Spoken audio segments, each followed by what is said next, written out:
Halo peserta didik kelas 12A1, 12A2, SMK Negeri 1 Ambon. Salam sehat. Ibu akan melanjutkan paparan materi pada tatap muka minggu kemarin tentang mengidentifikasi peluang usaha. Menurut pendapat Paul Carleb, ia mengatakan bahwa untuk seorang wirausaha harus memperhatikan 4 unsur yang harus dijadikan sebagai kekuatannya. 4 unsur tersebut yaitu yang pertama adalah ia harus bekerja keras, yang kedua adalah harus adanya kegairahan, dan yang ketiga adalah kerja cerdas, dan yang keempat adalah pelayanan. Untuk mengidentifikasikan peluang usaha, kita harus memiliki ide gagasan yang baik. Karena kalau kita memiliki ide gagasan yang baik, maka kita akan bisa menyusunnya dalam perencanaan usaha atau bisnis. Perencanaan usaha atau bisnis ini dilaksanakan yaitu pada materi kita adalah bidang usaha manufaktur. Bidang usaha manufaktur adalah bidang usaha yang memproduksikan barang jadi. Untuk itu, bagi seorang wirausaha, dia harus bisa mengkonsepkan melalui ide-ide tadi dan gagasan-gagasan tadi, sehingga ia dapat melakukan kegiatan bisnisnya atau usahanya di kemudian hari dan akan mendatangkan keuntungan bagi dirinya dalam bentuk ia memperoleh laba atau omset yang besar. Kita akan melanjutkan pada bagian B, yaitu tentang bentuk-bentuk peluang usaha. Yang dimaksudkan dengan bentuk-bentuk peluang usaha ini adalah seorang wirausaha sebelum dia memulai berusaha, dia harus bisa mengidentifikasikan apa yang bisa dia kembangkan dari dalam dirinya.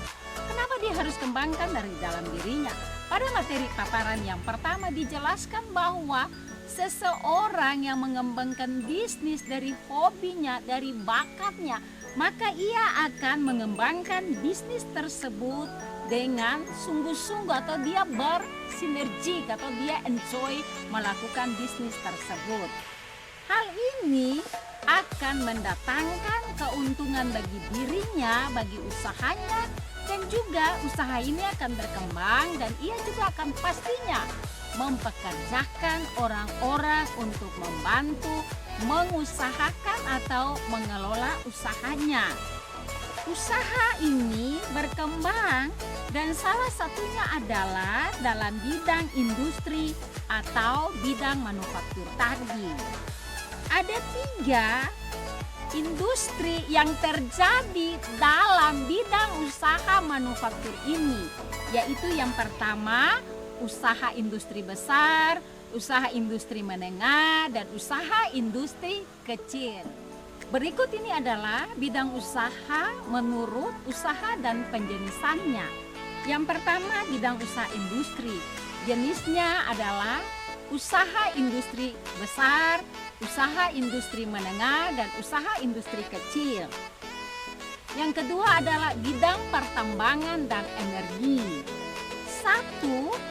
Minyak, 2.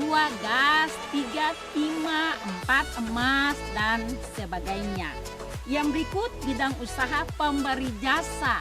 Pemberi jasa ini bidang usahanya atau jenis usahanya adalah bank, seperti bank umum, bank syariah.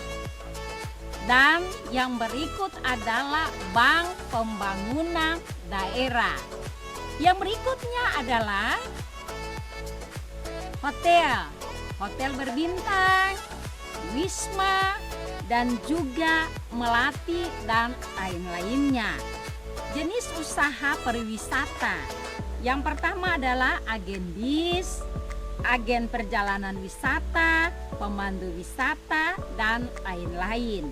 Yang berikut adalah peralatan seperti broker, marker, jual beli. Jual beli ini juga terbagi atas beberapa bagian seperti jual beli saham obligasi, jual beli tanah, jual beli rumah, dan sebagainya. Yang keempat adalah barang perdagangan. Perdagangan ini terbagi dalam perdagangan besar, perdagangan menengah, dan perdagangan kecil. Perdagangan besar itu perdagangan yang dilakukan dalam bentuk yang besar, seperti dalam jumlah-jumlah kontainer yang besar.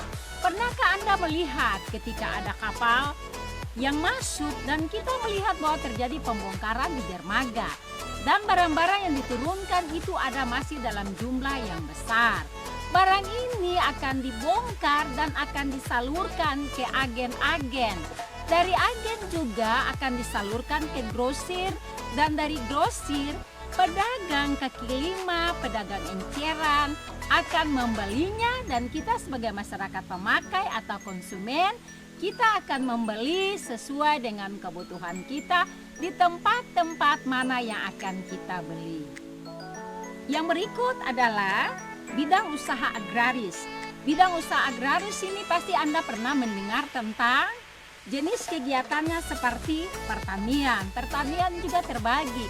Ada tanaman umur panjang, tanaman umur pendek, dan tanaman-tanaman hortikultura lainnya. Seperti bahan-bahan kebutuhan pokok, yaitu sayur-sayuran, buah-buahan, dan lain-lainnya. Yang berikut adalah perkebunan. Perkebunan juga terbagi dalam tanaman yang keras dan juga tanaman obat-obatan. Pasti Anda bertanya, kok bisa ada tanaman yang keras? Tanaman-tanaman yang keras itu adalah perkebunan seperti penanaman kelapa sawit atau penanaman kayu-kayu meranti, jati, besi, dan sebagainya yang perlu dilestarikan untuk tidak punah dari persada kita.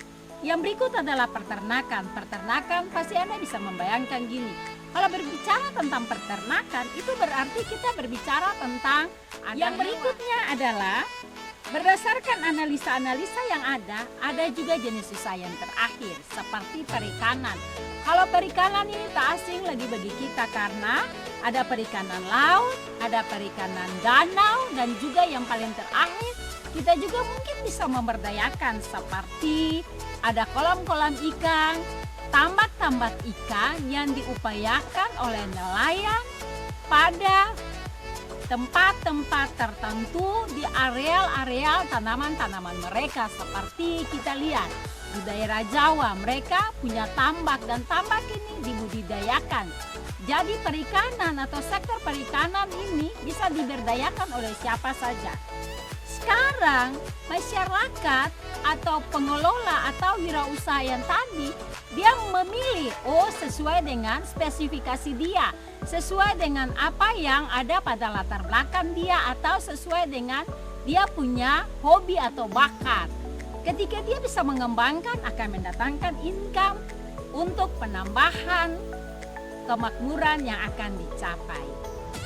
Oke, berdasarkan analisa tadi atau paparan yang telah Ibu sampaikan, maka seorang wirausaha untuk memproduk barang tadi, ia harus memperhatikan beberapa keunggulan yang harus ia miliki yang biasanya disebut dengan kualitas barang. Kualitas barang itu adalah bagaimana ia mempertahankan memproduksi barang itu sehingga barang tersebut laku di pasaran dan barang tersebut bermutu dan tidak akan mengecewakan pelanggan atau pembeli atau konsumen. Karena kita sendiri tahu bahwa barang yang diproduksi tidak mungkin barang itu akan ditampung atau disimpan di tempat penampungan barang yang dalam bahasa sehari-hari biasanya disebut atau dikatakan dengan nyimpan dalam gudang. Tapi barang itu harus disuplai atau didistribusi ke daerah-daerah pemakai, ke daerah-daerah konsumen seperti tadi pada paparan yang telah Ibu jelaskan. Kita masyarakat konsumen, kita membutuhkan barang yang diproduksi oleh perusahaan atau yang dihasilkan itu harus memiliki nilai jual. Yang berikut adalah kegiatan-kegiatan seperti ini dilaksanakan dan seorang wirausaha ia harus memperhatikan dua hal yang paling utama ketika ia mau memproduksi sesuatu barang. Hal yang pertama adalah kondisi pasar. Pasar sendiri terbagi atas dua bagian, pasar modern dan pasar tradisional. Pasti Anda bertanya, seperti apa itu pasar modern?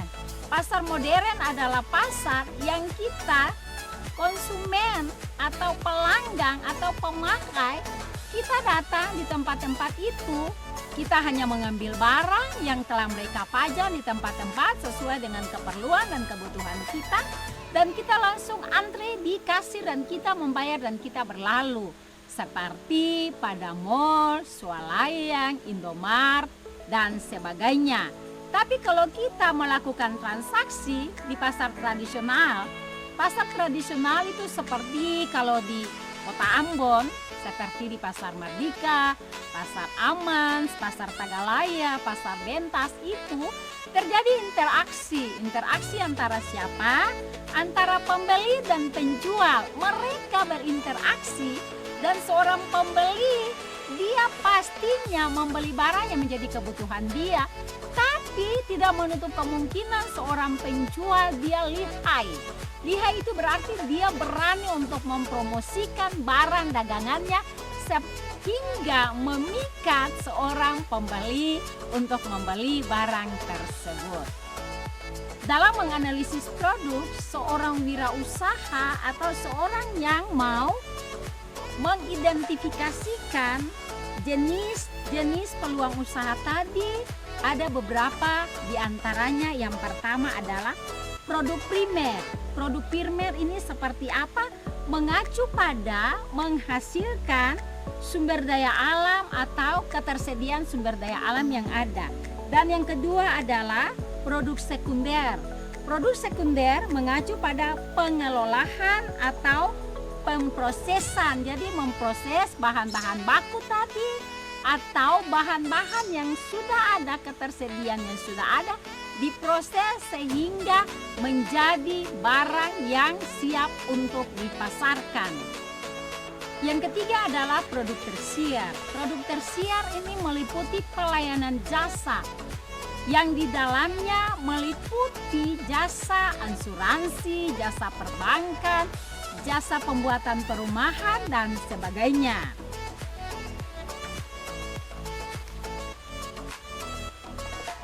Kita membicarakan tentang menganalisis. Menganalisis itu berarti kita menganalisis kondisi real yang ada.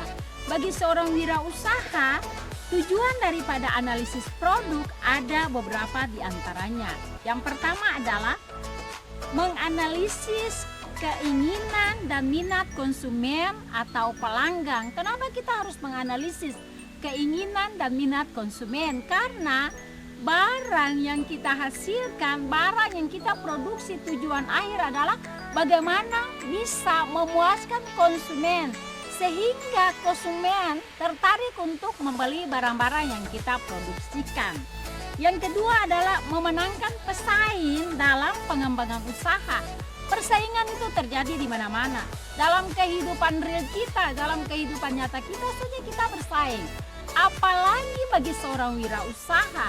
Bagi seorang wirausaha, persaingan itu adalah merupakan makanan sehari-hari. Kenapa dikatakan? Itu wajar-wajar saja karena dia harus mempertahankan kualitas barangnya dan dia harus mempertahankannya sehingga barang yang dia produksi, barang yang dia hasilkan itu memberikan kepuasan bagi konsumen. Yang ketiga adalah meningkatkan jumlah penjualan jenis produk. Meningkatkan jumlah penjualan. Kalau kita kalkulasi, kalau kita mereview kembali di tahun 2019, pasti ini menjadi dilema bagi seorang wirausaha. Kenapa? Pada saat kita memasuki bulan September saja kita dikejutkan dengan terjadinya gempa bumi. Dan itu berkelanjutan sampai kita memasuki tahun 2020. Tahun 2020 pada awal tahun, bulan Januari, Februari, dan Maret kita dihadapi dengan mewabahnya penularan virus COVID-19. Ini menjadi dilema. Kenapa menjadi dilema? Karena seorang wirausaha, seorang pengusaha, ketika dia memproduksi barangnya, pasaran, dia mempasarkan dan konsumen adalah tujuan akhir. Pasar, tempat memasarkan barang itu menjadi masalah. Kenapa menjadi masalah? Karena orang dilarang tidak boleh keluar rumah. Sehingga daya beli masyarakat lebih mengutamakan apa yang menjadi kebutuhan, keperluan, pemenuhan kebutuhan pokoknya. Dan yang keempat adalah mendayagunakan sumber-sumber produksi. Ya, mendayagunakan itu berarti sumber-sumber produksi seperti ketersediaan tenaga, alam, dan sebagainya, dan bahan-bahan penunjang lainnya. Bahan-bahan penunjang ini digunakan sehingga bisa mendatangkan apa yang menjadi keuntungan bagi mereka. Dan yang terakhir, yang kelima adalah mencegah kebosanan konsumen, pembeli, dan masyarakat pemakai. Kenapa harus mencegah kebosanan? Contoh, kita membeli barang di tahun-tahun kemarin dan tahun-tahun ini pasti berbeda, ada yang sudah dimodifikasi. Kenapa harus dimodifikasi? Supaya menjaga kualitas daripada barang itu sendiri. Sekian tatap muka pertemuan kedua kita.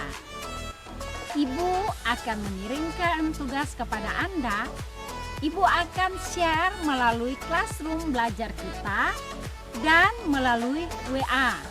Ibu sangat mengharapkan untuk Anda mempelajarinya, Anda menyimaknya, dan Anda memahami. Kalau ada pertanyaan atau ada bagian materi yang Anda belum pahami, Anda bisa bertanya melalui classroom kita atau melalui WA Ibu. Dan Ibu akan siap untuk memberikan penjelasan kepada Anda bagi materi-materi yang belum Anda pahami. Sekian untuk peserta didik kelas 12A1 dan 12A2. Salam sehat.